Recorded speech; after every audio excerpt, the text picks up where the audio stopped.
Welcome back. In exclusive remarks to the state television, the U.S. military Central Command Chief Kenneth McKenzie asserted the deeply rooted strategic ties binding his country with Egypt. The top U.S. military official hailed Egypt's pioneering role in the region. Concerning the Renaissance Dam crisis, McKenzie said the United States is quite aware of Egypt's historic right in the Nile River waters, and it will continue pursuits to find solutions satisfactory for all parties. More details. General Kenneth McKenzie, U.S. Commander of the U.S. Central Command, thank you very much for your time. Kindly brief us through the details of this visit, including the key points of your discussions here in Egypt. So coming to Egypt is always a pleasure for me. Glad I had the opportunity to meet with the Minister of Defense and the Chief of Defense this afternoon. We're able to talk about the strategic relationship that exists between the United States and Egypt and the many actions that have occurred recently, including the State Partnership Program, where Texas, a great U.S. state, is now affiliated with Egypt, and we think that's going to be great for Texas going forward and great for Egypt as well. We also had the opportunity to talk about Egypt's very helpful actions in the recent Gaza-Israel problem, and where they were not only friends to, I think, everyone in the region, but also worked closely with us on this. And that was an example of Egypt's regional leadership, and I was very pleased to talk about that with leaders this afternoon as well. How are you concerned about developing these strategic military relations in the future, or the coming future? It's important that regardless of the political situation, that we keep strong military-to-military ties. That's why I talk frequently to the Chief of Defense here in Egypt. I visit the Minister of Defense every time I come, because that really is one of the bedrocks on which this relationship is built. We have long, old, good ties to Egypt. It is a great partnership, and we want to keep that regardless of the way the political winds blow. With this in mind, and Egypt as one of the important countries for the CENTCOM, it's under your responsibility. How concerned are you about the potential of instability in case the Ethiopian dam dispute remains unsolved? Well, the Ethiopian, the Grand Ethiopian Renaissance Dam, or the GERD as we call it, is very concerning to us. We recognize the unique importance of the Nile to Egypt, not only culturally, but also for water supply and for the general economy overall. And I think Egypt has actually exercised enormous statesmanlike restraint as they've tried to find a political, diplomatic solution to this problem. It is a genuine problem, and we're going to continue to work to find a solution to it that will be acceptable to Egypt and everyone else involved as well. But again, Egypt has shown real leadership in this area. I'm going to move to terrorism, and after a scheduled withdrawal from Afghanistan, Syria, your presence in Syria is only by supporting the SDF. Iraq, you are only offering training and assistance, correct me if I'm wrong. Yes. How will you continue to conduct counterterrorism operations after your withdrawal from these areas? Sure. So we're actually not planning to withdraw from Iraq or Syria right now. We are in Iraq at the invitation of the Iraqi government. We've entered into a strategic dialogue with them going forward, but I think they're going to want us to stay. Now, the key thing is we're no longer doing the fighting in Iraq and Syria. We're enabling, in the case of Iraq, the Iraqi security forces to do that fighting. In the case of Syria, our SDF partners, as you outlined. And actually, that's where you want to be. You want your partners to be able to do the fighting. We have always said that the end of the war against Daesh is not going to be a bloodless one. Their violence is going to continue because they're an ideology, an evil ideology that is not going to be stamped out simply because the caliphate no longer holds ground. But the solution would be you want local security forces to be able to put down these uprisings. And that's really where we are in Iraq, where the Iraqi security forces have made great strides going forward. And so they're now in the lead. And we have taken our force posture down to a lower level. And we will continue to negotiate with the government of Iraq about what the future force posture will be. And the same thing in Syria. Our SDF partners are actually doing the fighting. We're supporting them. But as long as there's Daesh to go after in Syria, I think we're going to be there. But that ultimately will be a political decision, not a military decision. Sure. But will you at a point have to upgrade your military support to the SDF to meet with the challenges in this area? So right now the SDF's doing pretty good with the support that we provide them and at the levels that we provide it right now. So don't know what the future would bring, but I think we're pretty comfortable with it. As to the last part of your question about Afghanistan, so we are in fact leaving Afghanistan. Our president has directed us to be out by the 11th of September, and we'll certainly make that goal.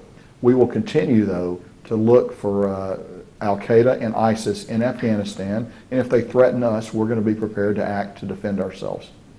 What is your feedback about the reports that say that Daesh and all the radical groups are moving and finding areas for them in other countries, like African countries, for example? Sure. So the problem of Daesh, ISIS in particular, but also Al-Qaeda, is not restricted to this region.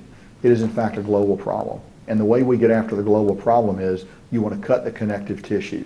You want to make it very difficult for someone, say, in eastern Afghanistan or someone in the Euphrates River Valley to be able to communicate with someone in Africa. And we have ways of doing that, but it involves cyber. It also involves direct operations, both here in the CENTCOM AOR as well as in the Africa Command region. It is a difficult problem, but we think it is very important to reduce their global ability to reach out and have that connective tissue.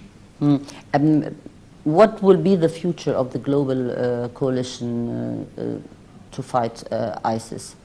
I think it will continue.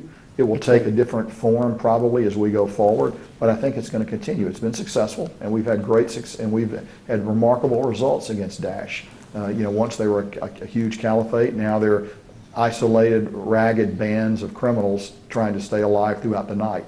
And it's very difficult to plan attacks overseas when you don't know if you're going to live through the night. So that's all to the credit. We recognize, though, again, as I've noted, the problem is global. So I think we will maintain a global community of interest that's focused on this problem.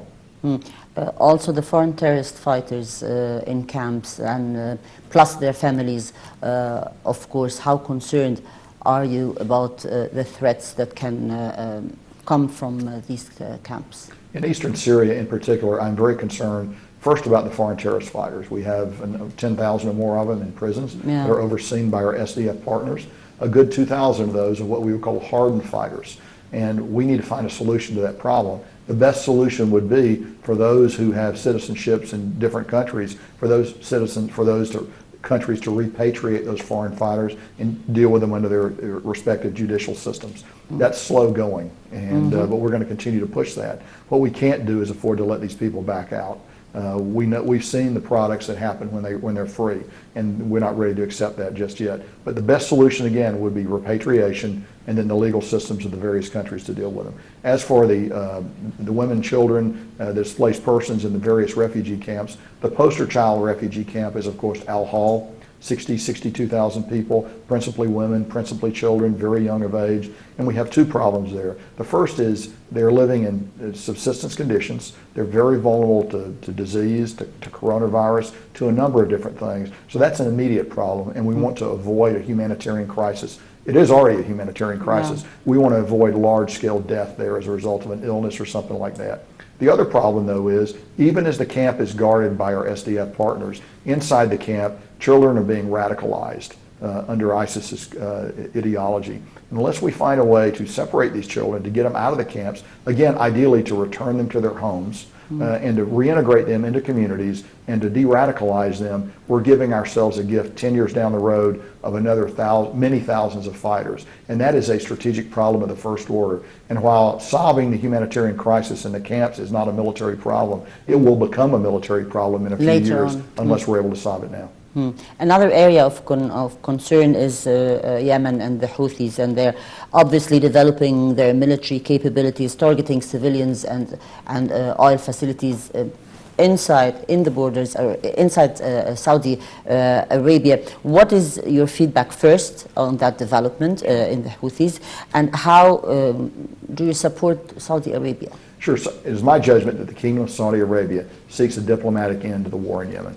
They are ready to negotiate. That has been amply made clear over the past months by senior leaders within the Saudi government. The people who don't want to come to the table and negotiate in good faith are the Houthis. They believe that they're on the cusp of military victory. Now, I'm not sure that they are, but what I think doesn't matter. It matters is what they think. And so they're fighting for a little town in northwest Yemen called Marib. The Houthis want to capture that town before they come to negotiations. Additionally, they're bombarding Saudi Arabia almost daily with drones. With drones, unmanned airplanes, ballistic missiles, and also cruise missiles. And so, and those sooner or later, there's going to be a terrible event in Saudi Arabia as a result of this. Although I will say the Kingdom of Saudi Arabia has done a very good job of defending themselves against these attacks. And you ask what we do to help Saudi Arabia. Yeah. We try to help them in their defense, and that's the area that we work right now, is assisting them to defend themselves. And so we work closely with them in that regard. But again, I would tell you right now, the burden is on the Houthis to do something. And they're also, we shouldn't leave the subject before recognizing that Iran is really behind it. Iran is who supplies weapons to the Houthis. It is in Iran's best interest to see this war continue. They have no interest in peace in Yemen, none at all. Other states have legitimate humanitarian interests there. Iran has never expressed the slightest humanitarian interest about the crushing problems that we have in Yemen. How do the weapons transform or come from Iran to the area? How do you trace this actually? Well, so many come by sea, and occasionally we're successful in intercepting those. Many come other ways, but many come by sea. So we take a look at that. When we can, we intercept. We're guided by very strict laws on what we can and can't do and what our partners can and can't do. But Iran does maintain a resupply effort into Yemen of rockets, missiles, and other things that they then assemble, modify, and fire into Saudi Arabia. My last question is about the coming summit between President Biden and President Putin, but in a different way.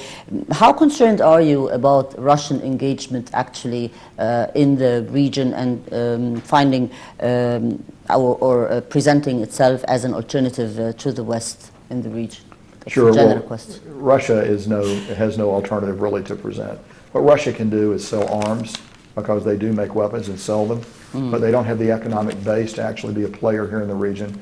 And I think across this region, given a choice, nations are going to be partnered with the United States and other nations of the West. We have a long, solid history in this region, and we look forward to continuing it. General Kenneth McKenzie, thank you very much for your time. Thank you. Thank you so much. Good evening.